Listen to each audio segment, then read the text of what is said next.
आमच्या लहानपणी खाण्यापिण्याचे इतके प्रकार नव्हते. मग 8-15 दिवसातून कधी तर आईनं चुलीवर असं पातेलं ठेवलं की आम्ही खूप खुश व्हायचो.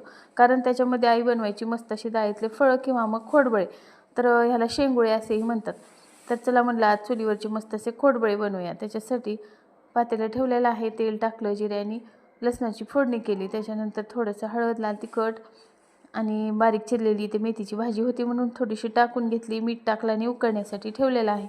तोपर्यंत आता इथे खोडबळ्याचं पीठ तयार करून घेऊ. ज्वारीच्या पिठामध्ये थोडंसं गव्हाचं पीठ, थोडंसं बेसन पीठ टाकायचं. माझ्याकडे होतं म्हणून थोडंसं बाजरीचं पीठही टाकलं. नाही टाकलं तरी चालतं. मग त्याच्यामध्ये चवीनुसार मीठ, थोडंसं लाल तिखट, हळद, ओवा टाकायचा आणि छान असं घट्ट पीठ मळून घ्यायचं. आता मळलेल्या पिठाची छान अशी इथे खोडबळे बनवून घ्यायची. पाण्याला मस्त उकळी येऊ द्यायची आणि मगच आपले इथे खोडबळे सगळे टाकून घ्यायचे. छान असं झाकण ठेवून शिजू द्यायचं आणि मग मस्त अशी गरमागरम खाण्यासाठी तयार आहेत हे खोडबळे.